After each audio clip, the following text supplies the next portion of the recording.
Hi everybody. I've always gotten a lot of requests about how I cover wood products with pattern paper, so I thought I'd show you a quick video of how I do my wood. Now what I'm going to do is I'm actually going to use the back side of this piece of wood for my project because the front's just, with these routed edges, is just a little too small. So what I do is I take and I try to line up two pretty close to straight edges onto my paper. And what I do is I take a pencil and I'm just going to trace around, and I'm going to trace around this corner, I don't know if you can see it, down here, so I get this corner, okay? And I always do it onto the back side. And so now I've got this pattern. I'm going to take my pair of scissors and I'm going to cut on what I just traced.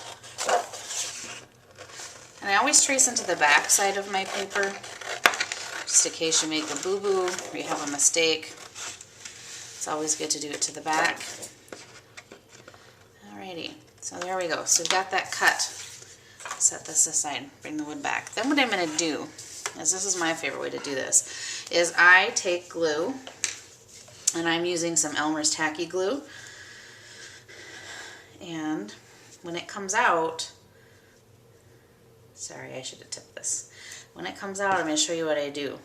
I take a foam brush and I go and I brush the glue all the way to the edge. Okay, so I'm just going to spread this out and get as even as I can.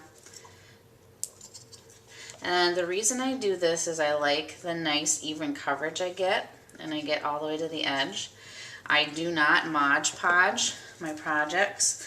I have not been happy with the results that I've gotten from Mod Podge, so this is the way I do it. So I'm just going to get my glue on here.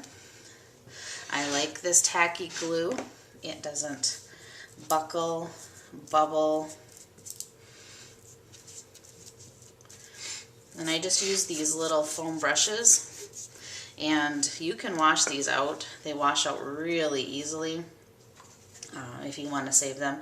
Otherwise, I get them pretty cheap when they go on sale at craft stores. And then you've got some extras on hand. You don't have to feel guilty when you toss them because they're such a mess. Okay, so now I've made sure that I have gotten glue all the way to my edges, all the way around my project.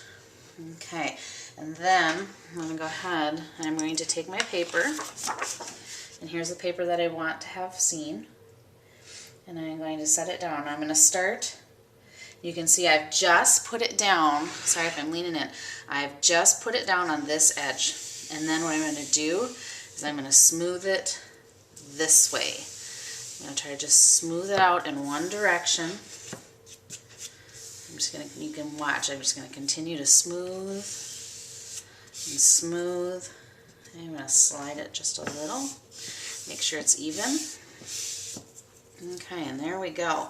Now, I am going to have a little bit showing on each edge because remember, I just did a really rough trace. So what I'm going to do is I'm going to go back in, I'm going to put a cutting mat underneath here, and I'm going to take a blade. I love this soft grip blade. And I'm going to go right along the edge of the wood, and I am going to cut away the extra. So you can see I'm going to peel away this piece. I'm going to go around, I'm going to do this and cut that corner.